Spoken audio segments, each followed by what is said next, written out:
Hi guys, jodi a mwen prale nan Jardin Botanik ki Santiago. La m deja rive, deja pase nan parking nan.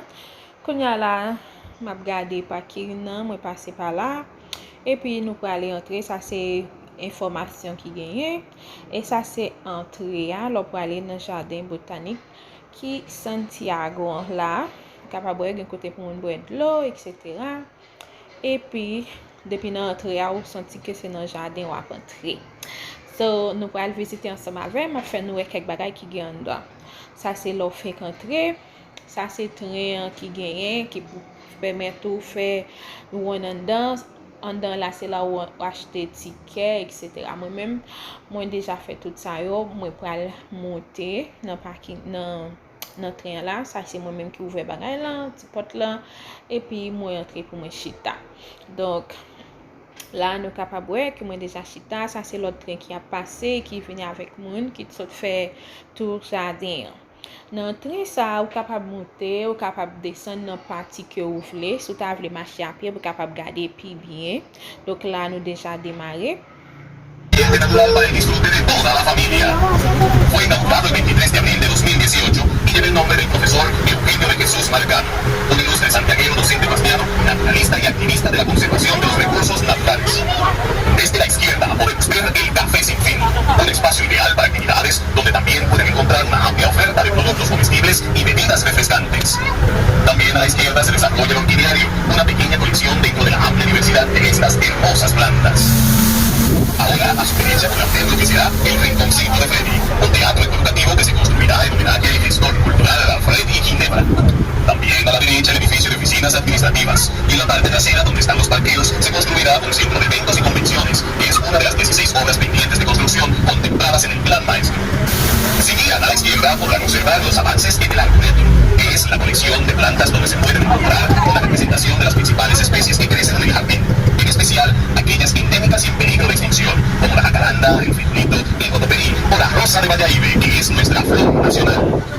En la margen derecha se encuentra la Gran Sabana, que es una muestra representativa de muchos de los árboles que caracterizaban esta zona, como es el caso de los grandes amanes, debajo de los cuales tenemos áreas de picnic. También en ese lado se muestra un viejo helicóptero que fue testigo de la ocupación norteamericana de 1965.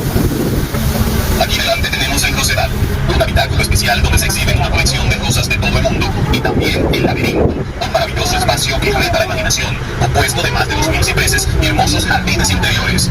Está precedido por un túnel que se va cubriendo de plantas trepadoras conocidas como tumbelias y otras especies. Esta es nuestra primera. Je nou kapabwe an, mwen desen tren, paske mwen te anvi visite an dan la. Se kote ki gen paket rose la, ou kapab fè bel foto, ki te swa mariage, sou bezon fon sesyon foto pou fèt ou aniversar, ou kapab fini la. Tout an dan la mwen vizite, tout sa ou se rose, men kom li te fè an paket soleil, nou pat ka vreman bwe yo bie. Men an dan la se paket bel fleur ki ta souboze genyen, donk nou tap mache, epi eksplore an dan. Nou kapab te gen lot moun devan nan, nou tap gade, etc. Ou kapab kampe la pou fè bel foto. La, se kote ou retoune sorti, sa vreman bel, vreman nice.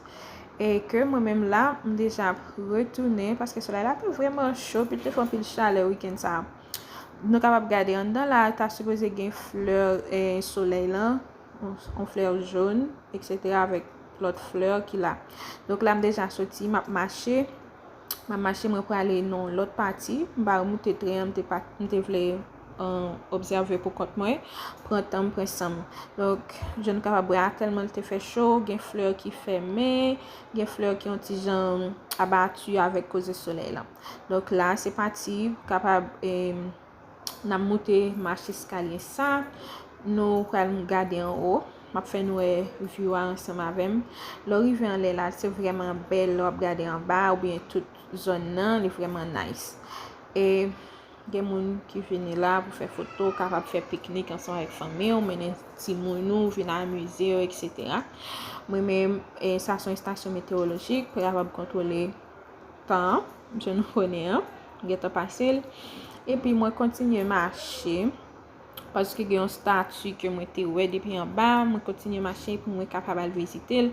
Pendant ma marcher, capable voir tout rang côté pour marcher comment il est vraiment belle. C'est un vraiment bel côté. OK, mon yo a fait bel effort capable venir passer temps ensemble avec famille, amis, on fait pique-nique et faire photo et pour quelque occasion que vous avez besoin so m'rive là m'a monter marche escalier pour moi capable faire quelques petites photos en l'air en bas de statue ça c'est ça nous capable c'est un statue Jésus sous croix, il y a des gens qui te paraît là qui t'a proposé yo et qui y a des gens qui t'a photo et puis là on là capable yon si tellement belle c'est comme si on regarder toute Santiago entière ça moi même vraiment été waouh téléphone n'a pas fait justice ensemble avec vue qui te gagne que moi fait ça tellement était vraiment belle là moi déjà redescendre je ne capable boire moi tourner moi pour aller boire de l'eau parce que n'a parti ça ou capable boire de l'eau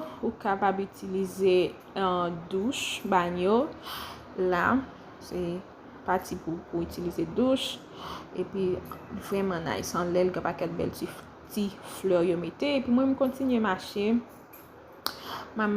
continue visiter là moi tourner côté capable louer bicyclette pour sous pas marcher capable d'eau. Et là, ça c'est devant l'entrée, hein? Ça c'est premier building, là on dans l'autre phase qui pas parking, ça c'est bel building que y a construit, hein? Qui faut connaître que ou en dedans jardin botanique là, ça c'est entrée, hein? On l'autre entrée qui gagne.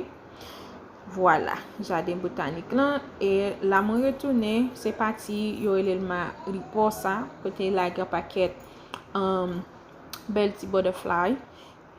Ou capable garder remarquer qui vraiment nice là tout bien parti pour moun ka manger et partie cafétéria là ou capable boire bel petit poisson etc. belle fleur qui vraiment nice c'est parti côté soit acheter un souvenir soit acheter ticket pour monter train et sous ta ben se font belle photo capable utiliser là ou capable entrer à regarder orchidéas là oui vraiment nice vraiment nice donc si vous êtes Santiago OK si vous êtes Santiago non après-midi vous capable prendre famille